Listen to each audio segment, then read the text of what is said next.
Hello students, good morning to all of you. My YouTube channel मैं पिंटू कुमार आज आप लोगों को त्रिभुज का कैसे क्षेत्रफल निकालेंगे उसके बारे में जानेंगे कि त्रिभुज का क्षेत्रफल कैसे निकालेंगे। तो त्रिभुज का साइड के अनुसार मतलब भुजा के अनुसार कितना प्रकार है त्रिभुज का, उस तीनों त्रिभुजों का क्षेत्रफल निकालेंगे कि कैसे निकालते हैं। सबसे पहले ये जानेंगे कि त्रिभुज किसे कहते हैं, त्रिभुज बनता कैसे है, त्रिभुज में क्या क्या क्वालिटी है, क्या क्या गुण है, इसके बारे में पढ़ेंगे। उसके बाद त्रिभुज के भुजा के अनुसार तीन टाइप में बांटा गया है और दूसरा त्रिभुज की एंगल के अनुसार बांटा जाता है, कोण के अनुसार वो भी तीन टाइप में बांटा गया है। लेकिन आज हम लोग त्रिभुज के जो भुजा के अनुसार बांटा गया है तीनों टाइप का, वही तीनों टाइप का क्षेत्रफल निकालने के लिए सीखेंगे कि कैसे निकाला जाता है। अगर आप मेरे चैनल पे नए हैं तो मेरे चैनल को प्लीज लाइक एंड सब्सक्राइब जरूर करें, क्योंकि एक वीडियो बनाने में बहुत सारे परेशानी होते हैं। आपका एक लाइक से मेरा मनोकामना आगे वाले वीडियो में बहुत अच्छा हो सकता है। जो होने वाली कमी होगी मैं उसको सुधार कर नेक्स्ट वाले वीडियो में ऐसा कमी नहीं होगा। चलिए आज हम लोग सबसे पहले ये जानेंगे कि त्रिभुज का क्षेत्रफल कैसे निकालते हैं। उससे पहले जानेंगे कि त्रिभुज कहते किसे हैं, त्रिभुज बनता कैसे है, ये पहले जानते हैं हम लोग। तो चलिए त्रिभुज के बारे में पता करेंगे कि त्रिभुज कैसे बनता है, त्रिभुज क्या है।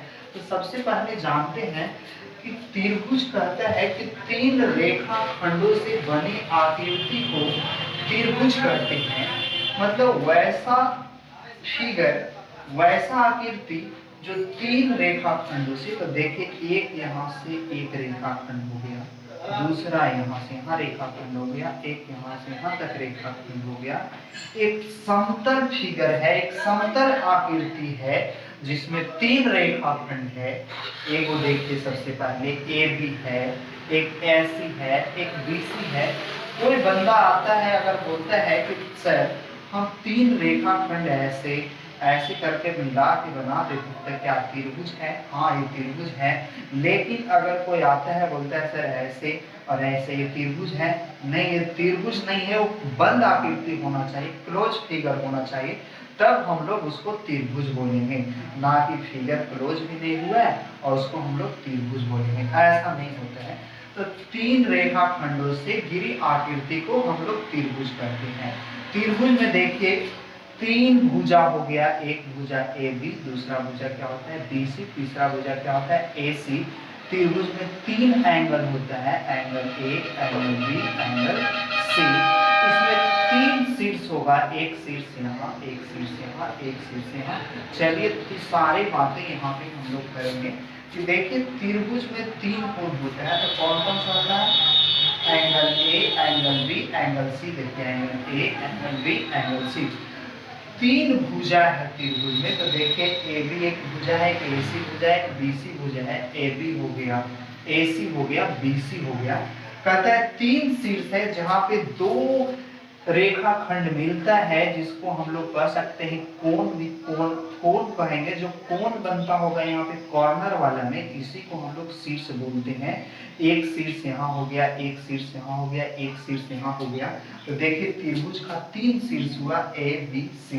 कहता है त्रिभुज के तीनों अंतः कोणों का ओमफल कैसे निकालेंगे। तो देखिए यहाँ पे angle A, angle B, angle C equal to कितना हो गया 180 डिग्री।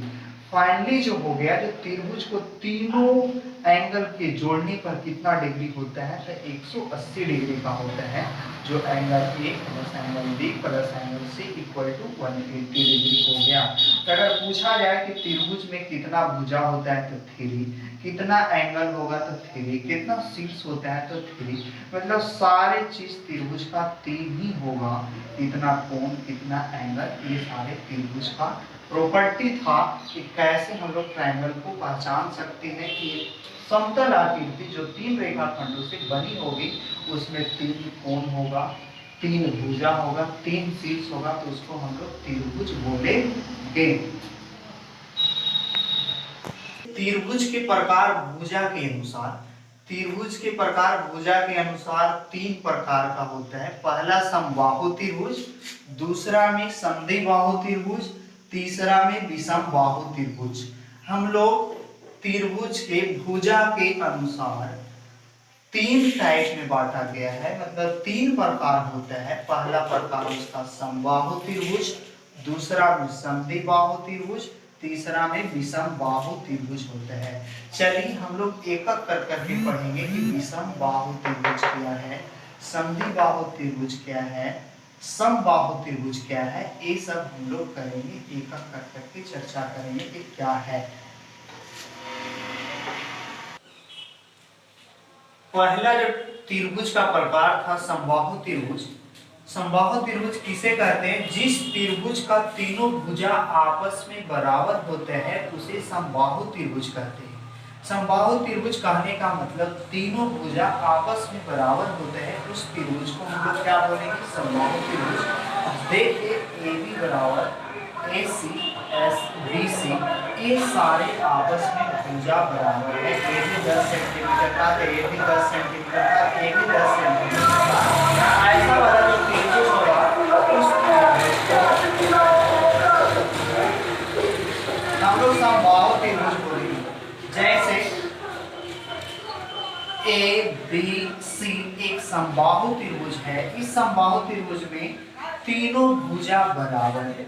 अगर पूछा जाएगा समबाहु त्रिभुज के भुजा क्या होता है तो बराबर, प्रत्येक कोण बराबर होता है।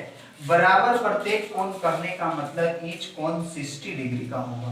मतलब समबाहु त्रिभुज का प्रत्येक कोण कितना डिग्री का होगा तो 60 डिग्री का होगा। सबसे इंपॉर्टेंट बात ये है, प्रश्न इससे ये पूछा जाता है कि समबाहु त्रिभुज का प्रत्येक कोण कितना डिग्री का होता है, तब बताना है आपको कितना डिग्री का होता है, 60 डिग्री का होता है। मतलब समबाहु त्रिभुज का तीनों कोण आपस में बराबर होता है। यही था समबाहु त्रिभुज का मेन फैक्टर कि कैसे समबाहु त्रिभुज बनता है। तो हम लोग जानेंगे सम कहने का मतलब बराबर, बाहु कहने का मतलब भुजा। जिस त्रिभुज का तीनों भुजा आपस में बराबर होगा उसको हम लोग समबाहु त्रिभुज बोलेंगे। समबाहु त्रिभुज का प्रत्येक कोण 60 डिग्री का होता है, तीनों भुजा बराबर होता है। ये था समबाहु त्रिभुज। अब समबाहु त्रिभुज का क्षेत्रफल कैसे निकालेंगे वो हम लोग देखते हैं। समबाहु त्रिभुज का क्षेत्रफल कैसे निकालते हैं, देखिए हम लोग एक इक्विलेटरल ट्रायंगल मतलब समबाहु त्रिभुज बनाए हैं। जो आकृति क्या है, एक त्रिभुज ABC समबाहु त्रिभुज है। कैसा है? समबाहु त्रिभुज है, समबाहु त्रिभुज है। इसका क्षेत्रफल निकालना है। तो इसका क्षेत्रफल सबसे पहले कैसे आया समबाहु त्रिभुज का क्षेत्रफल, ये पहले हम लोग इससे फॉर्मूला ड्राइव करेंगे। तो सबसे पहले चलते हैं इन ट्रायंगल ABD में। ABD में देखिए यहाँ पे 90 डिग्री का बन रहा है, परपेंडिकुलर ड्रॉ कर दिए यहाँ से यहाँ तक। ये परपेंडिकुलर हो गया है यहाँ तक, तो ये 90 डिग्री का फॉर्मेशन कर रहा है। तो त्रिभुज ABD एक समकोण त्रिभुज है। कैसा त्रिभुज है? एक समकोण त्रिभुज है। 90 डिग्री का एक कोण हो गया, तो कैसा त्रिभुज है? समकोण त्रिभुज है। समकोण त्रिभुज में ये वाला होता है हाइपोटेनस, ये हो गया परपेंडिकुलर, ये हो गया क्या? बेस। अगर हाइपोटेनस दिया हुआ है, बेस दिया हुआ है, परपेंडिकुलर निकालने के लिए हम लोग एक फॉर्मूला जानते थे, root under h square minus क्या होता है b स्क्वायर। देखिए h स्क्वायर के जगह पे क्या है? a स्क्वायर माइनस b के जगह पे क्या है? a/2 के होल स्क्वायर। यहाँ पे देखिए b के जगह पे क्या है? a/2। टोटल लेंथ a है तो इसको हाफ डिवाइड कर दिए तो a/2 अब देखिए क्या हो गया? a square minus a square by कितना हो गया? 4। अब यहाँ पे P के जगह पे परपेंडिकुलर के जगह पे नेम हम लोग AD लिख सकते हैं। क्या लिख सकते हैं? AD बराबर। अब देखिए यहाँ से 4a स्क्वायर हो जाएगा माइनस a स्क्वायर बाई कितना हो गया? 4। अब ये घटेगा तो 3a स्क्वायर बाई में कितना हो गया? 4। रूट के अंदर क्या होगा? रूट 3/2 इंटू में क्या हो जाएगा? a। जो किसका वैल्यू निकल के आया? AD का। जो AD यहाँ से यहाँ का डिस्टेंस है इसका निकल के आया। अब हम लोग जानते हैं त्रिभुज का क्षेत्रफल बराबर क्या होता है। त्रिभुज का क्षेत्रफल बराबर क्या होता है, half into B into H होता है। इस त्रिभुज में देखिए ए वाला ए बी सी वाला में बेस क्या हो गया, ए हो गया, बी इक्वल टू क्या हो गया, ए। हाइट के जगह पे हम लोग एडी जो परपेंडिकुलर है उसका भी कितना आया वो निकाले, क्या √3/2 इंटू ए। तो इसका यहाँ पे वैल्यू पुट कर दिए, 2 इंटू क्या हो गया ए। अब देखिए 2 2 जा 1/4 √3 इंटू क्या हो गया a²। यही हो गया समबाहु त्रिभुज का क्षेत्रफल। अगर समबाहु त्रिभुज का क्षेत्रफल बोलेगा तो इसको ऐसे भी लिख सकते हैं √3/4 इंटू a²। ए बराबर क्या हो गया यहाँ पे, ए बराबर होता है भुजा। जो बराबर भुजा है उसका वैल्यू यहाँ पे पुट करेंगे। √3 का वैल्यू नहीं पता है, यहाँ पे √3 का वैल्यू 1.732 लेके चलना, ये हम लोगों के लिए सुटेबल करेगा। और अब इसके पर ए का वैल्यू पुट करेंगे तो समबाहु त्रिभुज का क्या निकल जाएगा, क्षेत्रफल निकल जाएगा। यही था समबाहु त्रिभुज का क्षेत्रफल। अब नेक्स्ट हम लोग पढ़ने जा रहे हैं समद्विबाहु, जिस त्रिभुज का दो साइड आपस में बराबर होगा। जो भुजा के अनुसार त्रिभुज का 3 टाइप था, उसमें फर्स्ट जो टाइप था समबाहु त्रिभुज, उसके बारे में पढ़ लिए। अब पढ़ेंगे हम लोग समद्विबाहु त्रिभुज के बारे में। देखते हैं ठीक हो रहा है। समद्विबाहु त्रिभुज, समद्विबाहु कहने का मतलब होता है सम मतलब बराबर, द्वि मतलब दो, बाहु मतलब भुजा। मतलब जिस त्रिभुज का दो भुजा आपस में बराबर होगा उसको हम लोग क्या बोलेंगे, समद्विबाहु त्रिभुज। जिस त्रिभुज का दो भुजा आपस में बराबर हो उसे समद्विबाहु त्रिभुज कहते हैं। देखिए यहाँ पे AB बराबर AC है, BC किसी साइड का इक्वल नहीं है, AB बराबर क्या हो गया AC। तो इस त्रिभुज को हम लोग क्या बोलेंगे, समद्विबाहु त्रिभुज। AB बराबर क्या हो गया AC। अब देखिए हम लोग इसका एरिया कैसे निकालेंगे। सम कहने का मतलब बराबर, द्वि कहने का मतलब दो, बाहु कहने का मतलब भुजा। देखिए इसका नेम से ही पता चलता है, इसका डिफाइन हम लोग कैसे करेंगे। सम कहने का मतलब बराबर, द्वि कहने का मतलब दो, बाहु कहने का मतलब भुजा। मतलब जिस त्रिभुज का बराबर दो भुजा हो उसे हम लोग समबाहु त्रिभुज कहेंगे। देखिए इसका एरिया निकालते हैं, कैसे समद्विबाहु त्रिभुज का क्षेत्रफल निकाला जाता है। देखिए हम लोग समबाहु त्रिभुज का एक कंस्ट्रक्शन कर लिए कि ए बी सी, एक रचना कर लिए कि ए बी सी एक कैसा है, समबाहु त्रिभुज है जिसका दो भुजा आपस में बराबर है, ए और ए भुजा आपस में बराबर है। यहाँ पर से शीर्ष से एक परपेंडिकुलर ड्रॉ किए, एक लंब ड्रॉ किए जो बेस के दो बराबर भागों में क्या कर दिया, बांटा। यहाँ से यहाँ तक का डिस्टेंस b था, तो यहाँ से यहाँ तक का डिस्टेंस क्या हो गया, b/2, और यहाँ से यहाँ तक का डिस्टेंस क्या हो जाएगा, b/2। अब देखते हैं त्रिभुज ABD में जो एक संपूर्ण त्रिभुज बन रहा है, 90 डिग्री का फॉर्मेशन कर रहा है। तो यहाँ पे ABD त्रिभुज में हम लोग AD निकालेंगे। AD बराबर क्या होगा, AB² माइनस BD², मतलब A वाला स्क्वायर बाई A वाला। हम लोग जानते हैं परपेंडिकुलर निकालने के लिए संपूर्ण त्रिभुज में H का स्क्वायर होता है माइनस B का स्क्वायर और रूट चढ़ा हुआ रहता है। उसी में A का वैल्यू देखिए पुट कीजिए कि AB बराबर कितना है, तो A², BD का वैल्यू कितना है, B/2 की होल स्क्वायर। यहाँ पे देखिए A² माइनस B² बाई कितना हो गया, 4 √4A² माइनस B² बाई क्या हो गया, 4। ये रूट से 2 क्या हो जाएगा, बाहर, तो 4A² माइनस क्या हो गया, B² बाई क्या हो गया, 2। अब हम लोग AD का वैल्यू निकाल लिए। AD बराबर क्या आया, √4A² माइनस B² बाई 2, जो इस बड़े वाला त्रिभुज का एक क्या हो गया, H हो गया, हाइट।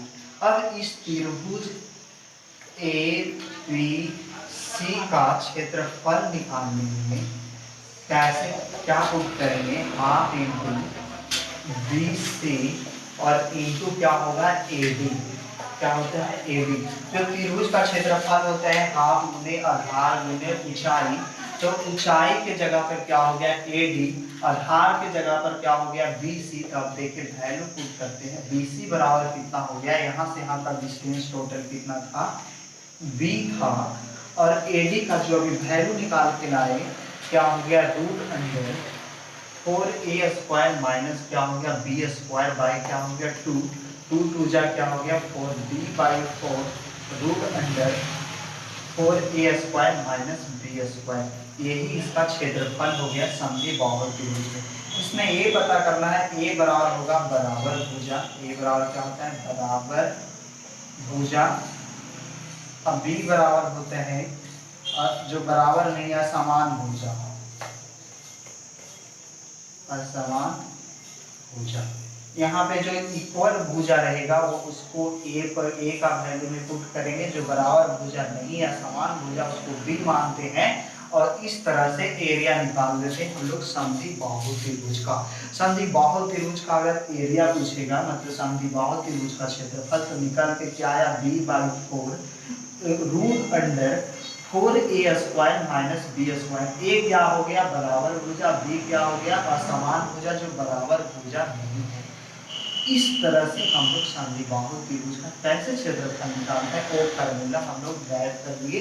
इसके अनुसार अब एक नेक्स्ट जो बचता है ट्रायंगल का टाइप वो है कैसा विषम बाहु त्रिभुज, उसको भी हम लोग निकालते हैं।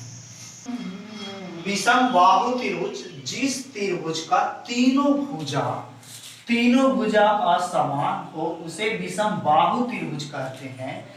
इसमें से कोई भी भुजा आपस में बराबर नहीं होगा। असमान कहने का मतलब हर एक भुजा अनइक्वल होगा, मतलब किसी का लेंथ 10 है तो किसी का 15 है तो किसी का 20 है, ये तीनों साइड आपस में इक्वल नहीं होगा। ऐसा त्रिभुज को क्या बोलते हैं हम लोग विषम बाहु त्रिभुज। देखिए विषम कहने का मतलब अनइक्वल, बाहु कहने का मतलब भुजा, जिस त्रिभुज का एक भी भुजा आपस में बराबर नहीं होगा उस त्रिभुज को हम लोग विषम बाहु त्रिभुज कहेंगे। देखिए हम लोग दो भुजा आपस में बराबर वाला का क्षेत्रफल निकालती है, तीन भुजा आपस में बराबर था उसका क्षेत्रफल निकाले, अब तीनों भुजा बराबर नहीं है उसका क्षेत्रफल हम लोग कैसे निकालेंगे। ये सबसे इम्पोर्टेंट है कि विषम बाहु त्रिभुज का क्षेत्रफल कैसे निकालेंगे। समबाहु त्रिभुज का क्षेत्रफल तो तीनों भुजा आपस में बराबर था तो उसका निकालने का प्रोसेस अलग था, समद्विबाहु था तो उसका निकालने का प्रोसेस अलग था। लेकिन अब दिमाग इसमें नहीं लगा सकते हैं कि विषम बाहु त्रिभुज है तो कैसे हम लोग निकालेंगे। तो सबसे इम्पोर्टेंट इसी त्रिभुज का क्षेत्रफल रहता है कि बहुत सारे बच्चे इसमें फंसते हैं, लेकिन इसका क्षेत्रफल भी एक आसान तरीका से निकाल सकते हैं। देखिए ना इसमें हाइट का पता है ना इसमें क्या है और कुछ का पता है, दो साइड इक्वल रहता तो हम लोग समद्विबाहु का फॉर्मूला लगा के बना लेते, तीनों साइड बराबर रहता तो हम लोग समबाहु त्रिभुज का बना लेते, समद्विबाहु का बना लेते। लेकिन इसमें तीनों साइड आपस में बराबर नहीं है तो इसका क्षेत्रफल हम लोग कैसे निकालेंगे ये हम लोग देखते हैं कि कैसे निकालते हैं। तो यहाँ पे देखो एक आता है हीरो सूत्र, क्या आता है हीरो सूत्र, क्या आता है हीरो सूत्र के द्वारा हम लोग इसका क्षेत्रफल जानते हैं। हीरो सूत्र क्या होता है root under S minus A S into S minus B और एस माइनस क्या हो गया सी। इस फार्मूला का उपयोग कर हम लोग इसका क्षेत्रफल निकालेंगे।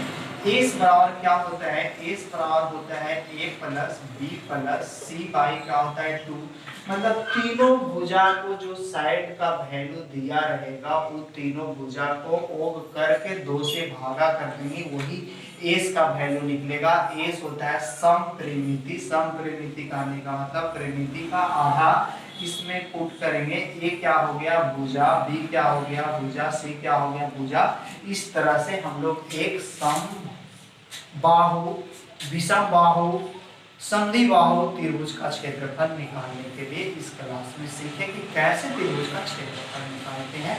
Best of luck.